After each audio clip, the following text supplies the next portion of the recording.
Hello everybody, welcome to day 17 of Vlogust. If you don't know, my name is Infiniti and I am the face and the voice behind all the content here on Infiniti Crafting Co.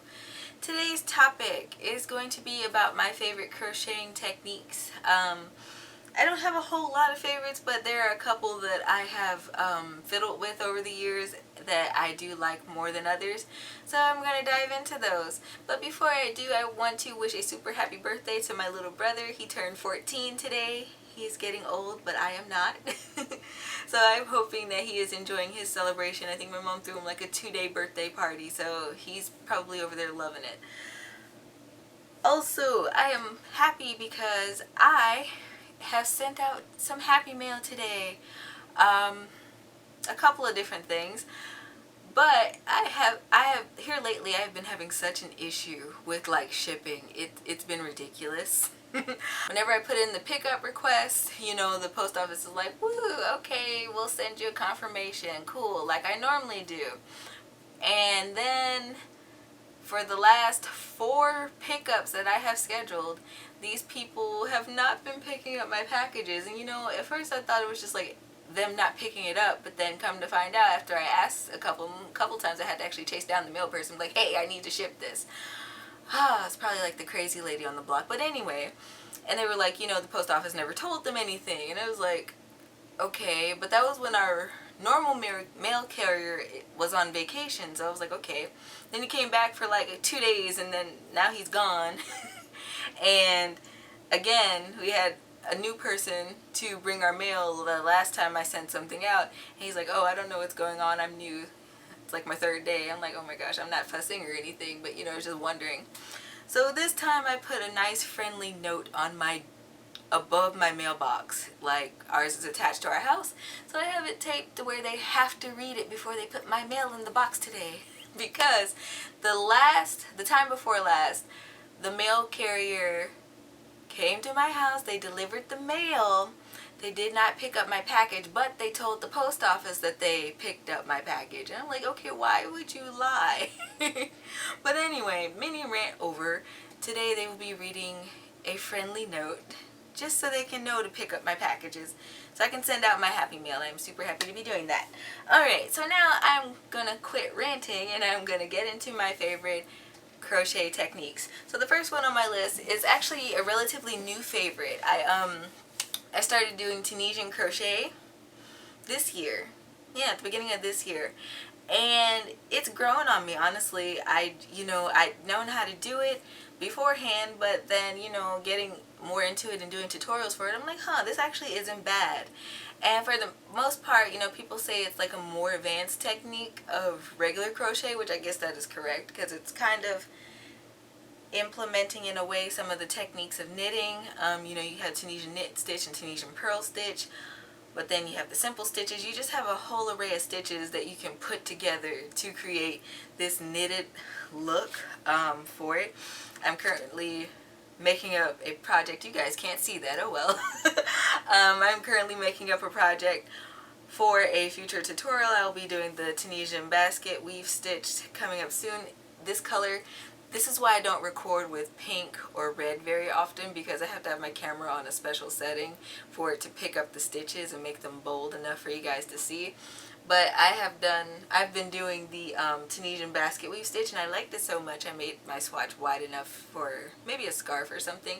So I'm just going to keep fiddling with it until I'm tired of it, and then I'll get around to recording it. So yeah, that's one of the fun things that I have picked up this year, and hopefully I'll continue on with it. I have yet to make like a full-sized project. Like, I've done headbands with it. Some of my swatches have turned into headbands, but other than that, I haven't done any full-size like blankets, and I might actually get into that at some point, but it's not at the top of my list right now of projects to do, but eventually. My second favorite technique slash I guess it's really more of a stitch thing. It's cabling. I am absolutely fanatical about cabling. So I've done it in regular crochet, I have done it in knitting, and I've done it in Tunisian crochet. And now my favorite craft to cable with is definitely going to be just your standard crochet. There's a lot less to it than the knitting or the Tunisian crochet, but all of them have just produced results that I love the most. Knitting cables, it's interesting.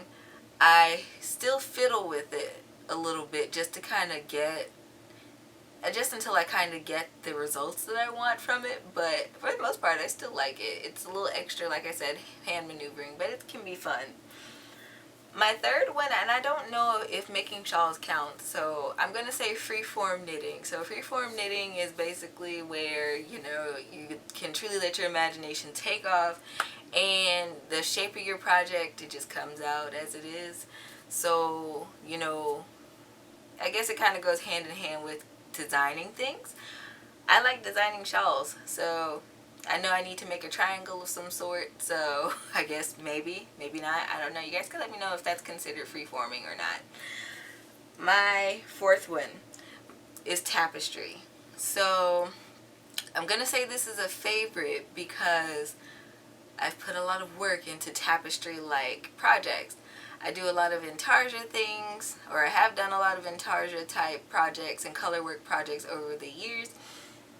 My biggest feat by far is this tapestry that's now stored on top of my storage units right now.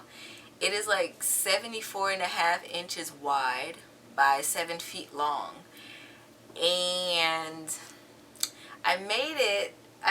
it's been, look, it's actually a work in progress still. I intend to make it wider, not longer. I started on it way back in the spring of 2019 for a project for my design class. It was an honors project. And I'll probably be able to pop up a picture somewhere over here or over there, who knows. I started off with the orange, black and white parts of it, and I think, yeah, I had yellow and blue on that original part. So then, the following year, I added a strip of it that continued on the black and white stripes and then added purple and green. And I think my main thing was to just get all the colors of the rainbow in there mixed in with the black and white, because I think it's such a pretty aesthetic. And it was actually inspired by this French exterior slash interior designer. Her name is Camille Walala. And I just kind of fell in love with the color pop nature of her work, so I wanted to try to incorporate that in crochet. And then I came out with this beautiful monstrosity, and I call it that because it's so huge, and it was so funny. Me and my 5'6" self trying to carry that around, transporting it to and from the school. It was fun. And then, you know, I had one of my professors to hang it up for me. I was like, nope. I walked away because the thing was longer than, it's taller than me, and I just, no. I needed a helping hand. So that's been one of my fun things. I want to add to it. And last year I was like, you know what, I'm not touching this thing again for the rest of 2019. But you know what, it's been almost the rest of 2020 as well, and I haven't touched it since I stored it. So we'll see when that comes around. I still need to add red. I think okay, so I have orange, I have blue, yellow, green, and purple. So I think I need to add red and something else. Who knows? I'll plan it out when I plan it out. I never changed my original sketch. I just worked off of my imagination after that first initial sketch that had the orange, black, and white, and the blue and yellow on it. Alright, this last technique is what most people call crow knitting, but I feel like what I do and what other people do is a little different. So most people have the double-ended crochet hooks. They either come on a cable or like the single thing. It looks like a Tunisian hook, but instead of the little cap being on the end, there's another hook on the end, and it faces a different direction. I don't do that. What I do, what I've been calling crow knitting for the last few years, is basically where I crochet part of a project, and then I can go in and attach or cast on with some circulars, some stitches to it, and then I can start knitting for the remainder of the project. I've done it with a hat or two, and I've been doing it with this dress, and it's been coming out swimmingly. I kind of like it. But yeah, so I don't know if that's called crow knitting or if I'm just being weird with how I'm working up my projects, but whatever is what I do. So I don't know. I guess it's still crow knitting technically. If it's not, oh well. I use the hashtag. So I think it's a really kind of cool process. I don't see a lot of people doing it per se. I think most people either prefer to stick to like crochet or knitting. They don't like to necessarily mix the two. As there's a lot of people that prefer the mechanics of crochet to knitting, and there's a lot of people who prefer the mechanics of knitting to crochet. So it's all about preferences. Blending the two is kind of fun. You can get different effects. Like I said, you know, Tunisian crochet looks like knitting. So to me, you know, I'm not really a big, like I said, Tunisian crocheter, but if I want that knitted look attached to my crochet work, I just know how to cast on, and it's, you know, the yellow brick road from there. So I don't know, that's just me. You guys can let me know your favorite crochet techniques down in the comments below. I would love to hear about them. I hope you guys enjoyed today's video. If so, you can leave me a thumbs up if you're watching this on YouTube, and if you're watching this on Instagram, you can leave this video a heart. Don't forget to go back and follow me or subscribe on either profile, because I will be doing Vlogust again tomorrow, and you're not going to want to miss the rest of my content that I will be posting. If you are new here, I am also a tutorial maker, so if you're wanting to learn how to crochet, or you want to learn more stitches, or if you want to learn more knitting stitches, or just DIY projects, I'm your girl. So also don't forget to check out my other social media. I'm on pretty much everything except for Snapchat, so I have a little something out there for everybody.